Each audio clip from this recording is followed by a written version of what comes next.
Well, let's look at the progress of this war, from the failed attempt to take Kyiv to the grinding slug of the battle in the Donbas. DW reporter Joel Dolroy has been looking at Russia's changing military goals. Well, during the 3.5 months of Russia's invasion of Ukraine, the front line has shifted dramatically.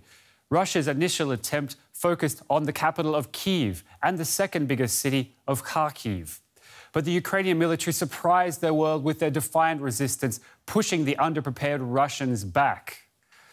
After leaving Kyiv, they focused most of their units on the south and east and focused their efforts instead on taking full control of the Donbas region. The port city of Mariupol also became a major flashpoint. Ukrainian troops held out there longer than anyone expected under terrible conditions, but finally surrendered in May. Well, after months of strong Ukrainian resistance, Western military analysts say that Russia is now regaining some traction. Russia's defense minister this week claimed success in being able to open up rail connections between the occupied Crimea Peninsula and Russia. Much of the recent fighting has been focused on the city of Sievierodonetsk, which is a major chemical production industry, and it's a gateway to the rest of the Donbas. Western military analysts say that Russia is encircling Ukrainian troops in what is being called a cauldron. Ukraine's own military commanders say that they are outnumbered there 5-1, and fighting is going on block by block. Some analysts say that Ukraine appears to have given up attempts to hold the city and is instead trying to inflict what damage they can on the surrounding troops. The situation in Sievierodonetsk is looking increasingly dire. The mayor says the city has been reduced to a bombed-out wasteland with some 10,000 civilians trapped and unable to evacuate. Residents there are reportedly sheltering in a chemical plant, in an eerie echo of what happened in Mariupol. The past week of the Russian resurgence has shown us that neither side can yet comfortably claim to have the upper hand, and that seeming victories can quickly turn to disappointing setbacks. Phil? Joel, thank you. Joel Dolroy. Western countries have condemned the death sentences given to 3 foreign fighters by a pro-Russia court. The court in the self-proclaimed Donetsk People's Republic said the men are mercenaries paid by Kyiv. The 2 Britons and a Moroccan are the first foreign soldiers to be tried by Ukraine's Russia-backed rebels. Ukraine and the West have denounced the trial, describing it as a sham and a violation of the rules of war. Let's go straight to DW correspondent Nick Connolly, who joins us from Mykhailo in southern Ukraine. Welcome, Nick. So, first of all, tell us about the court that passed these death sentences. Well, this is a court formerly run by the Russian-backed separatists in Donetsk, who've been in place since 2014. These are essentially Russian proxies. Even in recent weeks, we've seen even more direct Russian control of these authorities, with people who've been governors and other top officials in Russia being sent directly to run things on the ground there. We're hearing talk out of Moscow that Moscow will soon aim to annex officially Donetsk, Luhansk regions, maybe adding the bits of Zaporizhzhia and Kherson Oblast in the south of Ukraine that they have been able to occupy since the 24th of February. So the idea that this is somehow an independent court, that it's able to do anything against the wishes or without a direct instruction Moscow is barely credible, is basically not real. So this is, it seems, an attempt to scare people who are coming from mainly Western countries to Ukraine to fight on Ukraine's side. It's part of the propaganda war. It's maybe trying to raise the stakes and maybe get some kind of deal longer term to get more Russian prisoners back in return. But there's no real sense that this is anything except a PR move and something to try and really scare people who've been thinking about coming here. And people have been thinking about going there after President Zelenskyy invited foreigners to come and fight when the war started. How significant a role are foreign fighters playing in this war? Well, it's difficult to get concrete figures on how many people have actually come, how many people have actually stayed, but I think it's important for 2 reasons. Initially, it was about morale building for Ukraine, the sense that Ukraine, even though it was outside NATO, outside the EU, that Ukraine isn't on its own, that people around the world are paying attention, that they care, and they're even willing to risk their lives to help Ukrainians following this Russian invasion. And then there's the second part, which is about technical knowledge. Lots of these people have backgrounds in NATO militaries, and now that Ukraine is basically forced to learn to use this equipment they're getting from the US, the UK and other countries in very short spaces of time. But basically all their Soviet-era weaponry has been used up in the past 3 months. They're now just using the artillery systems that they're given because literally their storage units are empty. That's the intensity of the war here. So having people who've used these different types of equipment in battle situations is incredibly useful to the Ukrainian army. That's basically training that's happening on the ground unofficially, because obviously the training provided by the UK and the US officially, that is not happening in country. You're having Ukrainian officers having to leave the country to learn to use different bits of kit. So that's the kind of importance of that. As for the claim that these are mercenaries by that Donetsk court, well, that's also doesn't hold up.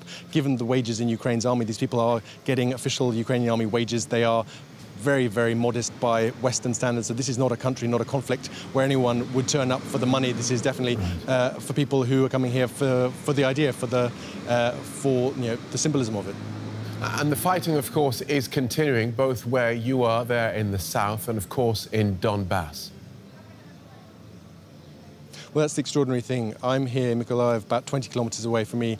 Some extraordinarily intense fighting going on, artillery battles. The Ukrainians actually in this part of the country forcing the Russians back because the Russians have focused all their attentions there on Donbas, around the city of Sievierodonetsk, basically throwing everything they have at a very small part of the front lines. The Russians are making progress, but at a much slower pace than they had expected. Basically a question of hundreds of meters a day, not more than that. We've been hearing reports from Sievierodonetsk for weeks now that everyone expecting it to fall to Russians finally, tomorrow, the day after, and it's just not happening. For now, the Ukrainians are holding up, but obviously they are outgunned and outmanned, at least in Donbas. Thanks, Nick. DW correspondent Nick Connolly in Mykolaiv.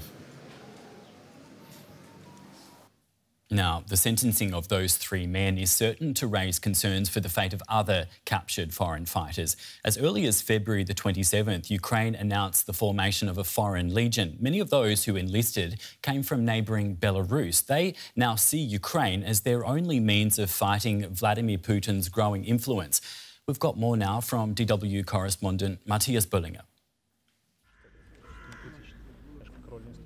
There are no bullets today, but soon these men will be fighting for their future against the Russian army in the south and east. They are serving in the Ukrainian army, but they're all from Belarus. Alexei joined up 8 years ago after the Maidan protests when the conflict in the east started. Ukraine is one of the last free countries of the former Soviet Union. If Ukraine had lost its freedom during the Maidan protests, if they had been repressed, there would be no future for the whole region, not for Ukraine and not for Belarus.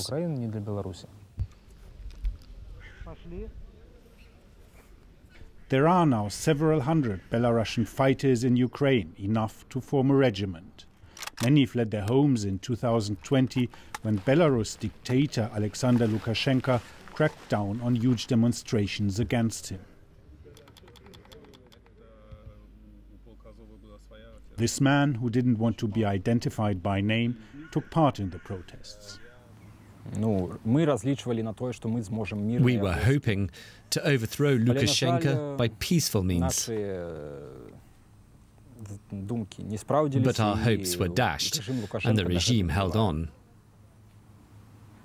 So my task now is to do everything possible to destroy Lukashenko's regime.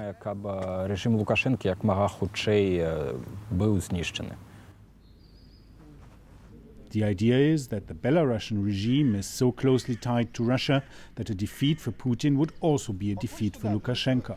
For these fighters, the war in Ukraine is also about the future of their country. And they can't go home until things change. At the least, a lifelong imprisonment would await me there. At the worst, execution. They could pin extremism on me for taking part in the protests in 2020. And on top of that, now they'd charge me as a mercenary for taking part in the war. Alexei was injured during the second week of the war. He was on a reconnaissance mission in Bucha when a shell blew away his leg. For now, he trains new recruits, waiting for a better prosthetic leg that will enable him to serve closer to the front again. I never thought that I made my sacrifice and that would be it. People make sacrifices every day at the front. That's life. That's war.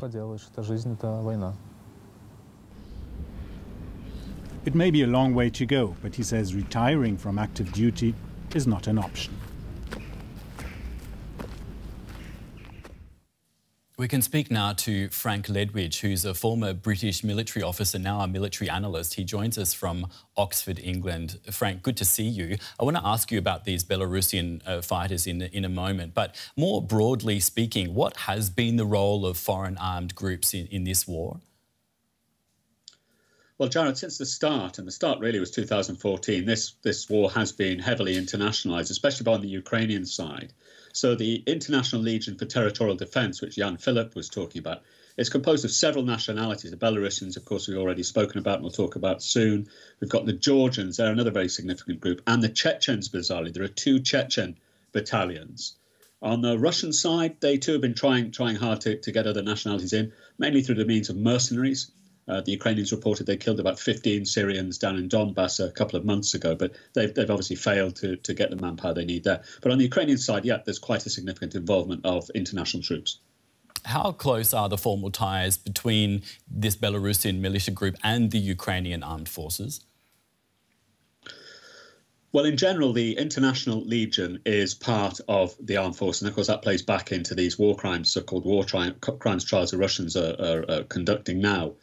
So they're part of the Ukrainian army, the Legion is, and it's composed of several battalions. In the case of the Belarusians, they were incorporated formally, the Kalinowski battalion were incorporated formally in March into the Ukrainian army, and they're now recruiting another battalion, the Pahonia battalion. So they're very integrated. They're part of the Ukrainian armed forces. They're part of the army. They are integrated, as you say. Now, they are serving in the Ukrainian army. Do the members of this Belarusian unit have designs on possibly undermining the regime back home in Belarus? Well, Jared, as I understand it, their motto is first Ukraine, then Belarus, which would perhaps provide an answer to that. But the political background, I think that this should be well understood. In Belarus is rather different from some other former Soviet states, certainly different than Russia.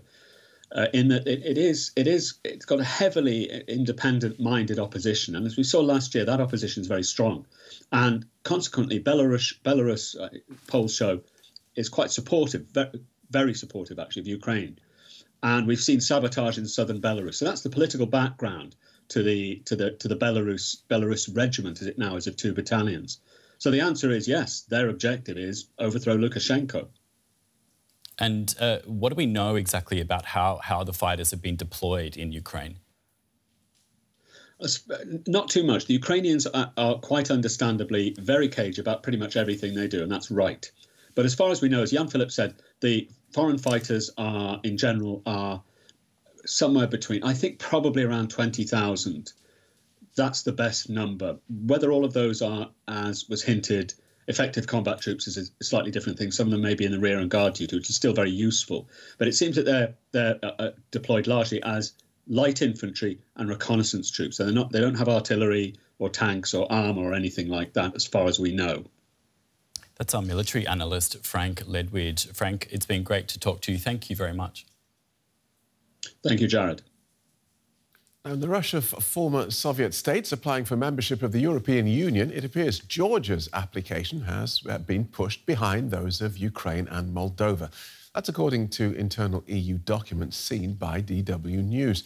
The 3 countries are all waiting for the European Commission to deliver its recommendations to heads of government on the 23rd of June.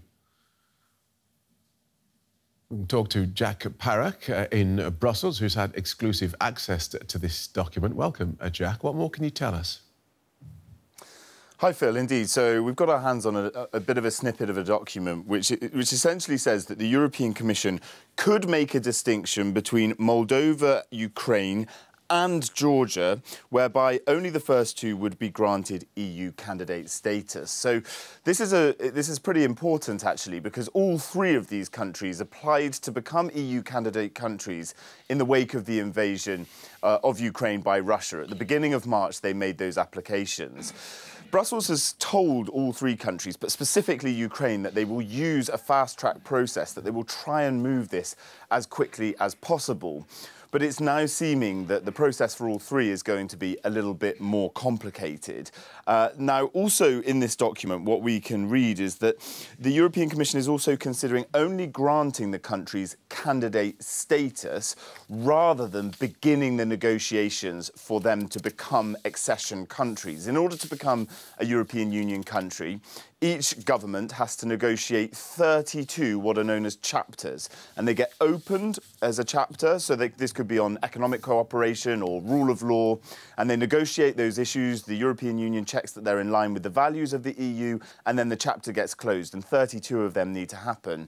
Now, what we're seeing is potentially in this document that the European Commission is going to tell leaders at the summit on the 23rd and 24th that they should be granted candidate status, but that they wouldn't be opening and closing those chapters and actually getting into the nitty-gritty of the negotiations. So that is also not great for the governments in Moldova and Ukraine as well.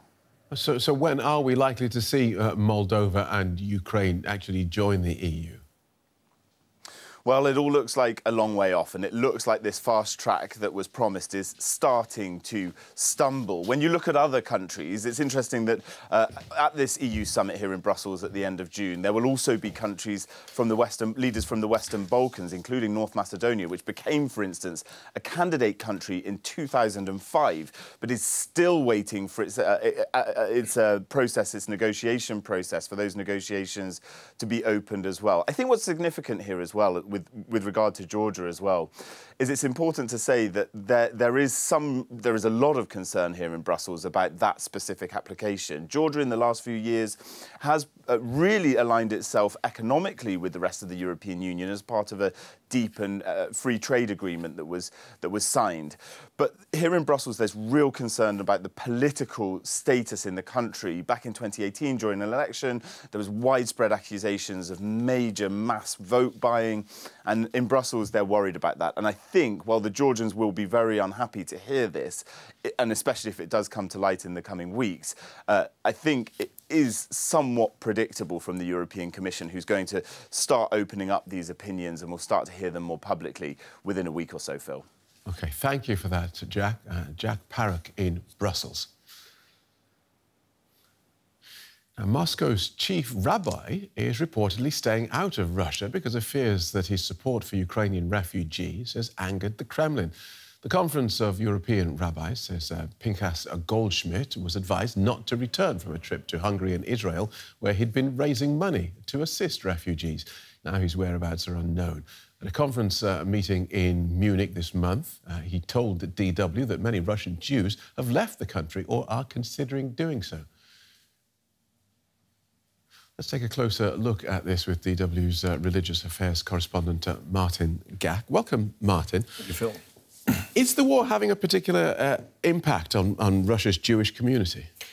It seems to be actually quite a strong impact. I mean, it's a story that has been more or less underground. We have been mostly focusing in the religious desk, in any case, I mean, on the Orthodox issue and the relation with the Vatican. But the fact is that the Jewish community has also been transversed by this, among other things, because there is a very important Jewish community in Russia. Part of it is very close to the Kremlin, part of it. And there is also a very strong and very important Jewish community in Ukraine. So the fact is that there is a lot of discomfort and there seems to be a lot of uncertainty. I talked personally with the organization, with the European Conference of Rabbis yesterday, and the claim is that the community is actually very concerned. They do not report any uptick on anti-Semitism or anything of the kind, but there seems to be a lot of concern. And so tell us more then about the complicated situation Jews have faced in Russia, especially in the years after Putin. I mean, the issue at this stage is that the Russian community has a very strong relation with the Ukrainian community. As a matter of fact, for instance, one of the most important rabbis of Kiev is actually Russian-born. You know, we have Lazar, who is a Chabad Lubavitch, is one of a very important Orthodox group, who is very, very close to Putin. But there is also in this same group sort of a lot of rabbis operating in Poland, operating in Ukraine. What that meant is essentially that, you know, as every other religious group, essentially people that are clergy that is very close to the Kremlin finds itself at odds with clergy that is on the receiving end of this war and this operation. OK, so Jews, of course, not the only group confronted by big questions because of this war. What about other groups, such as the Orthodox Church and indeed Muslim communities? Well, the Orthodox Church has been the one that we've been following the closest. And in fact, I mean, we have seen nothing short of schism. So, I mean, the Ukrainian Church has essentially broken away. The Russian Orthodox Church of Ukraine has broken away from the Muscovite Patriarchate.